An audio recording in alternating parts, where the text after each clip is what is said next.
Georges Fenech, j'aimerais votre avis sur cette information Europe 1 pour peser sur les libérations de nos compatriotes qui sont emprisonnés actuellement en Algérie.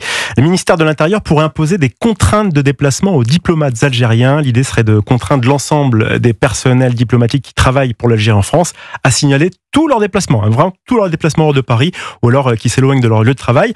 Est-ce que juridiquement c'est tenable et est-ce que ça peut vraiment gêner le pouvoir algérien ? Écoutez, je crois que Bruno Retailleau a le mérite, en tout cas, d'essayer quelque chose. Dans cette fameuse réponse graduée, il y a la question des déplacements et des visas. Il l'utilise, je ne crois pas qu'on puisse le lui reprocher. Enfin, en tout cas, de mon point de vue, voyez-vous. Surtout que je rappelle que cette règle, elle est déjà en vigueur à Alger, chez nos diplomates français. C'est d'ailleurs faire une réciprocité, finalement. Complètement. Voilà, donnant, si je puis dire. Mais n'oublions pas qu'au milieu, il y a la vie et la liberté d'un homme, n'est-ce pas, et qu'il faut tout faire, effectivement, pour... Et pas qu'un, d'ailleurs. Pas qu'un, ils sont déjà deux, au moins avec Christophe Glaise, bien sûr. Mais on pense à Boualem Sansal compte tenu de son état de santé. C'est pour ça que je parle de la vie. Malade. Je ne parle pas de la vie de Christophe Glaise, sa liberté, mais lui, c'est sa vie qui est en jeu, donc c'est encore plus grave. Donc, il faut que ça cesse tout cela. Il faut vraiment que le gouvernement, qui avait annoncé par la bouche de son Premier ministre d'ailleurs, qu'il y aurait des réponses gratuites. Pourquoi attendre alors justement ? Mais parce qu'il y a un frein qui vient de l'Élysée, c'est évident.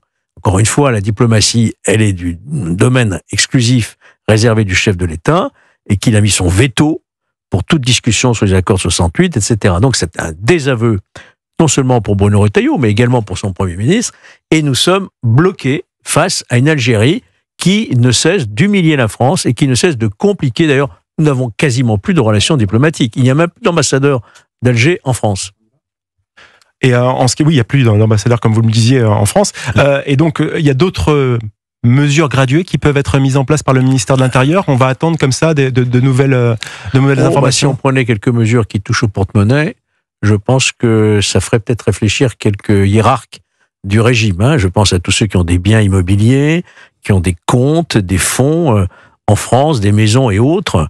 Je pense que si on commençait effectivement à geler quelques avoirs, et à compliquer aussi les mouvements financiers avec l'Algérie. Ça pourrait peut-être contraindre l'Algérie à pouvoir revenir sur la détention de Boualem Sansal. Merci beaucoup, messieurs. On se retrouve juste après les informations de 45, avec notamment ce qui s'est passé en milieu de semaine à Nice, où une personne, des actes antisémites ont été entendus. On en reparle juste après les infos de 45 avec Adrien.